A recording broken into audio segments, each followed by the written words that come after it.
24 గంటలు గడిచిపోయింది. అదే ఆవేదన, ఒకటే రోదన. నిన్నటి నుంచి ఏదైతే ముసాయిపేట రైలు బస్సును ఢీకొన్న ఘటనలో 14 మంది చిన్నారులు చనిపోతే 20 మంది చిన్నారులు యశోద ఆసుపత్రిలో చికిత్స పొందుతున్నారు. 20 మంది చిన్నారులకు సంబంధించిన తల్లిదండ్రులు నిన్నటి నుంచి ఒకటే ఆవేదన చెందుతున్నారు. తన పిల్లలు ఎలా ఉన్నారో, ఎలాంటి చికిత్స పొందుతున్నారో, తమ పిల్లల పరిస్థితి, ఆరోగ్య పరిస్థితి ఏ విధంగా మరుగుపెడుతుందో అన్న ఆందోళన చెందుతున్నారు. పరిస్థితి ఇక్కడ చూడొచ్చు. ఒక తల్లిదండ్రులు, ఒక కన్న తల్లి పరిస్థితి, ఆరోగ్యాలు ఎలా ఉన్నారో, కన్న తల్లి తన కన్న బిడ్డ కానీ, తన కన్న పిల్లలకు సంబంధించి అసలు ఏమైపోయారో, ఎప్పుడు ఇంట్లో నిత్యం ఆడుకొని తమ కళ్ళ ముందే కలివిడిగా ఉండే పిల్లలు ఈరోజు ఆసుపత్రిలో వెంటిలేటర్పై చికిత్స పొందుతున్నారన్న ఆందోళనలో తల్లిదండ్రులు తీరని సుఖాన్ని అనుభవిస్తున్నారు. నిన్నటి నుంచి అన్న పానీయాలు మానేశారు. కంటి మీద కునుకు లేకుండా పోయింది.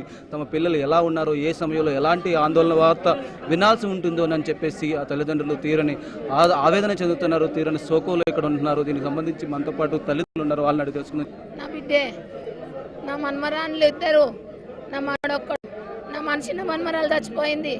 నా మన్మరాలు, నా మన్మడు ఉన్నాడు ఇంట్లో దావకాన్లా. నా మన్మడు మాట్లాడతలేడట. నా మన్మరాలు మాట్లాడింది. మమ్మల్ని చూస్తానికి వస్తే మమ్మల్ని చూడనిస్తలేరు. ఈడ కూర్చొని పెట్టిరు. మేము ఒక్కసారి చూస్తాం మా బాబుని, మా పాపను. మమ్మల్ని చూడనిస్తలేరు, పోనిస్తలేరమ్మా. మేము ఎట్లా చేయాలి? మాకేం గతి, మాకేం తవ్వ దొరకలేదమ్మా. మేము ఈడనే కూర్చున్నాము అమ్మా.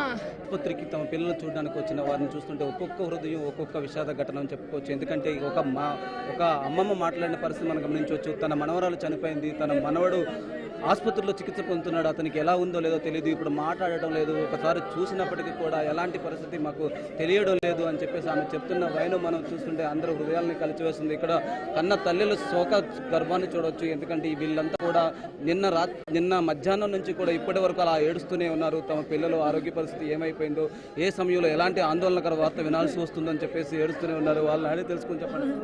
నా పిల్లలు ఎలా ఉన్నారమ్మా? మంచిగా ఉన్నారా? ఎట్లున్నారు?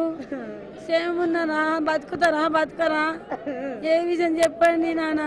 ఇక్కడ వాళ్ళ ఆవేదన చూస్తుంటే కనీసం నోట మాట రాని కూడా పరిస్థితి. తమ పిల్లలు ఏమైపోతున్నారో, తన నాన్నమ్మని, నా పిల్లడు బలవుతాడా, బాబు ఎలాగున్నావు అంటే ఎంత ఆవేదన చెందుతున్నారో.